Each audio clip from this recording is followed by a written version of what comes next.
এর রেসিপি দারুণ স্বাদের দুধ পনির। চলো রেসিপিতে যাওয়া যাক। দুধ পনিরের জন্য পনির তো অবশ্যই চাই।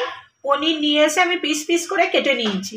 একটা কড়াই বসিয়ে দিয়েছি, তাতে একটু সর্ষের তেল দিচ্ছি।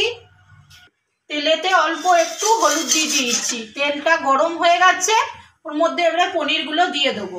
একটু ভেজে নিচ্ছি। হয়ে গেছে, আমি এর থেকে আর বেশি ভাজবো না। এতে আরেকটু তেল দিয়ে দিচ্ছি। বাটিতে আমি আলু কেটে নিয়েছি এরকম কিউব করে করে, আর তার সঙ্গে খানিকগুলো মটরশুঁটি নিয়েছি। এইগুলো ওই তেলটার মধ্যে এবারে দিয়ে দেবো। আলুটা আর মটরশুঁটিটা খুব ভালো করে লাল লাল করে ভেজে নেব।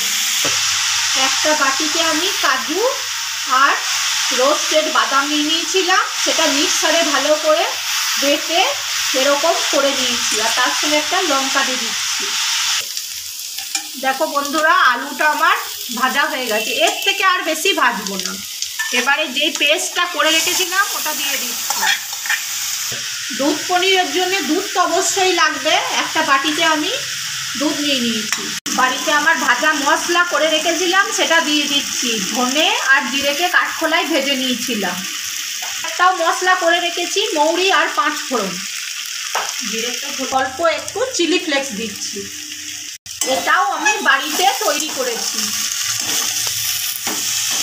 ওকে সব মিশিয়ে নিচ্ছি, নিয়ে আরেকটু ভালো করে ভেজে নেব। এবারে আমি দুধটা দিয়ে দিচ্ছি, আর একটু দুধ দিয়ে দেবো, দিয়ে এটাকে ফুটতে দেবো ঢাকা দিয়ে। এটা নুন দিচ্ছি। এতে কিন্তু জল আমি একটুও দিই নাই, তোমরা জল দিতে পারো। দুধ পনির তো, সেই জন্য এটা দুধেই ফোটাবো। একটু চিনি দিচ্ছি, আমি একটু বেশি করেই দিচ্ছি, কারণ দুধ পনির তো এটা একটু মিষ্টি মিষ্টি ভালো লাগবে। এবারে পনিরগুলো আমি দিয়ে দিলাম।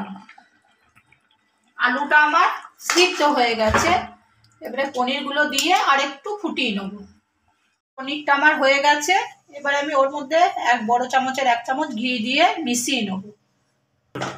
দেখো বন্ধুরা, দুধ পনির রেডি।